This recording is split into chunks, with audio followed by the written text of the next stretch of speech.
have much of an opening statement except for shout out to the Altoona band for coming and helping us today on break. Like, you know, it's a hard game to schedule. Everybody's rolling out of town for Christmas and everything else. So I was actually getting ready to come down to the locker room and saw 3 buses pull up with the band getting off, and they all got Penn State gear on and everything else. So shout out to the Altoona band. Appreciate you guys for being here for us.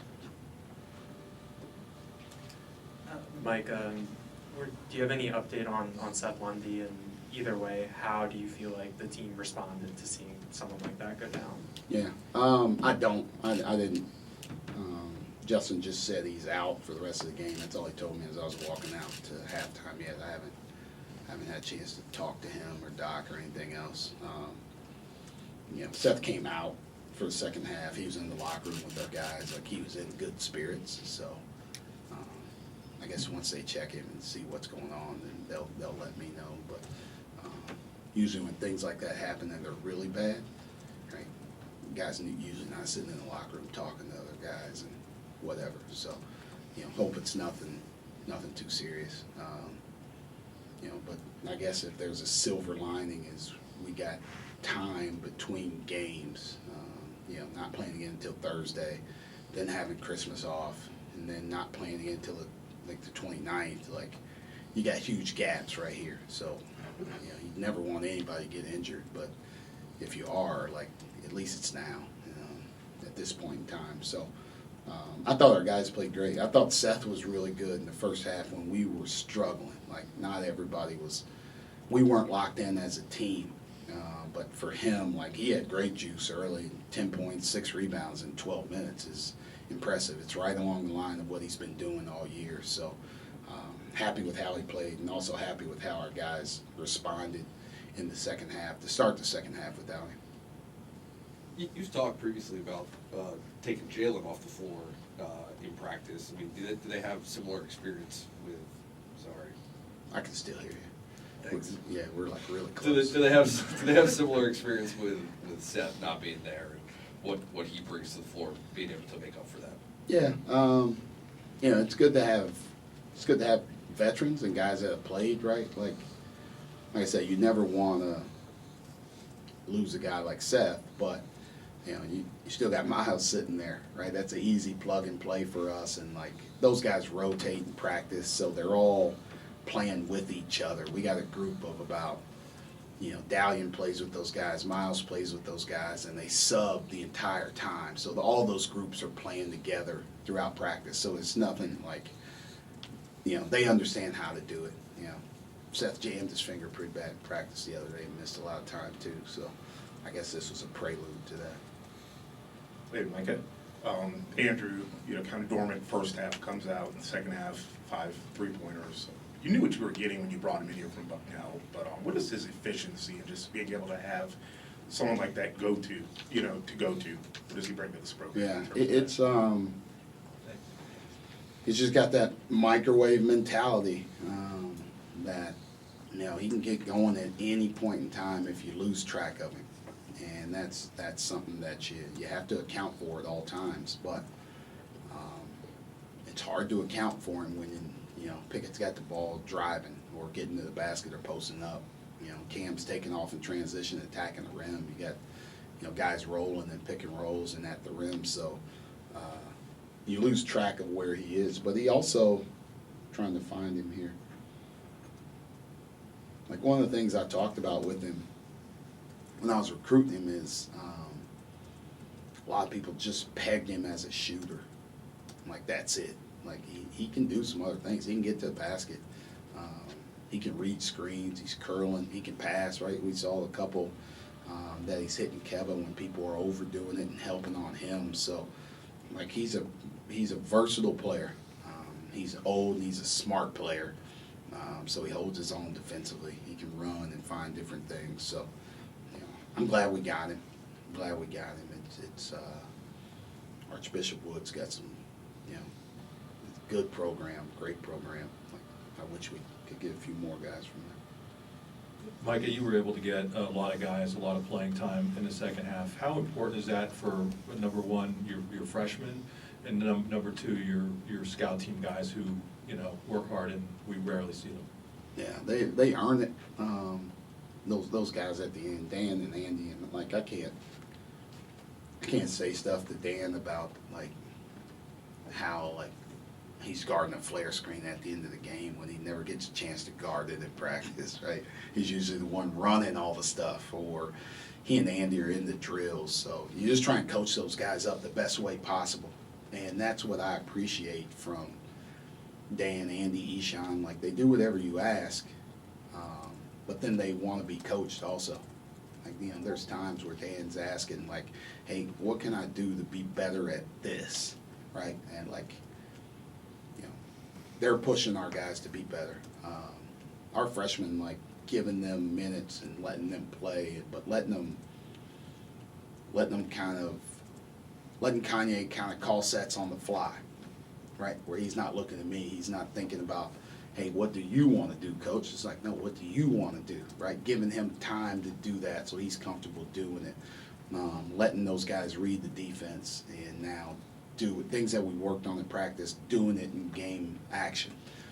And I thought they did a good job. Jameel reading the flares, how they were guarding them, Kanye attacking the rim, waiting on screens, Meach, you know, working to try and set it at a better angle, Keva, all those guys. So it's good to give them those minutes and let them play together, and it's fun. They earn it too, because they push those guys in practice like every single day and make it really hard on them, make it really competitive. Could I ask one more, or Andrew, go ahead.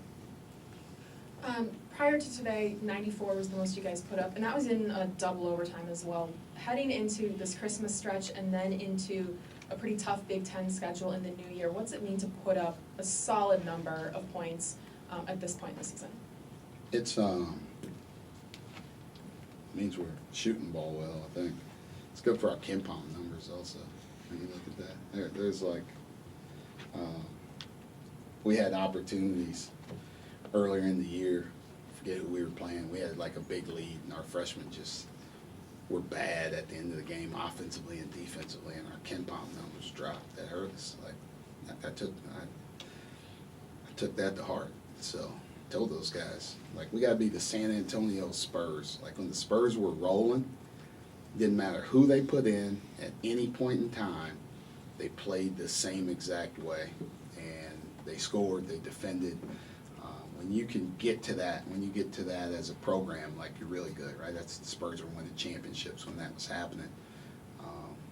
But just means we were like we played well. I just, you know, we shot the ball well, but you know, one of the things that Canisius does is they turn you over. They're forcing turnovers in 20% of their possessions, which is one of not the best in the country. It's really good.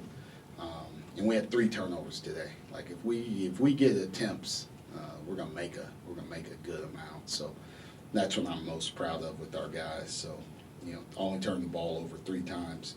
You shoot 58%, you're gonna win a lot of the games.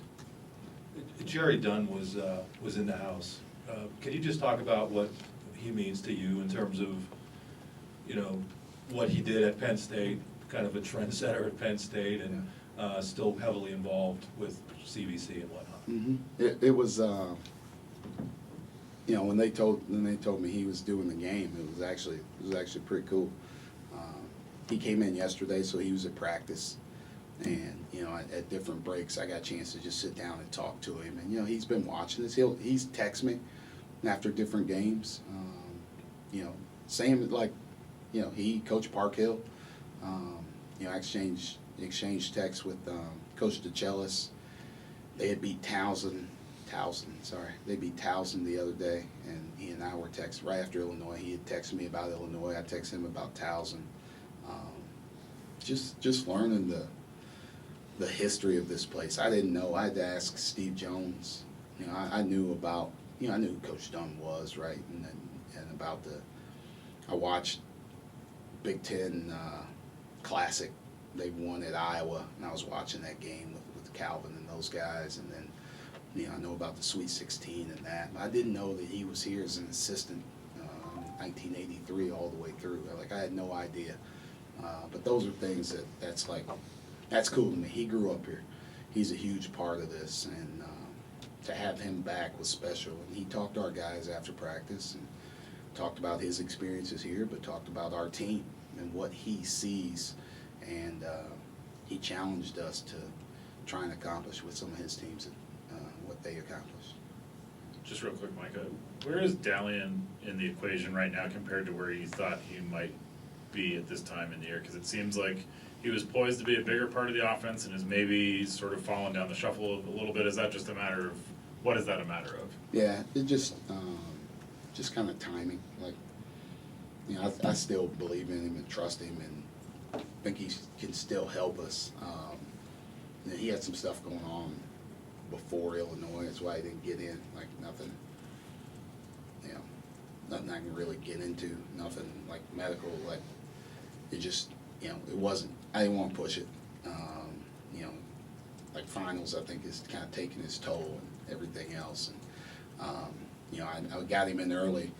I was going to get him in the same exact way in the second half. Those guys went on a run, and I kept telling him like, "Hey, I can't. Like, if they're rolling, I'm not subbing them, right?" So that cuts into like time and everything else. So he's fine. You know, he started slow shooting the ball, but like, dude's got no conscience, man. He like it doesn't matter. Like he's raising up and shooting it with confidence, and we still believe in him and how he can help us. So there's like nothing going on there. It's just, you know, just caught up at bad timing, pretty much. Your last question, Andy? Just, you had mentioned wanting to get Jamil some time. He hadn't really had this much extended run. What do you think of how he played today? Yeah, you know, he does really good things offensively for us. Like, he's smart. He knows how to play. Like, their guard flares a certain way, and he sees it right away, recognizes it, pops behind, gets a shot up. Like, you know, he can shoot the basketball, he can pass it, he can go off the dribble. You just got to get him caught up defensively where, like, you know, where you can just, you put him in and it's like, all right, I know, like, what you're doing. Like, he knows exactly what he's doing. So all those freshmen are the same way. It's December the 18th, right? I wish we were further along. I wish they were further along, but, you know, I chose to do offense all summer, right? So I kind of hurt their development on the defensive end. So getting them longer stretches where he's guarding some things, and they were doing some stuff that it challenges our defense, challenges our system a little bit. Right? They do some other different cross-screen actions and some things that are unorthodox that you don't guard them a normal way, right? So in the middle of trying to learn how we do it normally, now you got to switch for 2 days and guard something a different way, right? That's you know, that's when their knowledge will start to increase as they know, like, okay, oh yeah, I remember, like, we're playing Rutgers, and they're like, oh yeah, I remember this action from the Canisius game. This is how we should guard it, right? When you get to that point, that's when you're, you know, when you're really comfortable, when you really get good, and it's just taking those guys a little more time. Thank you, Coach. Thank you, guys. Thanks. Thank you, guys.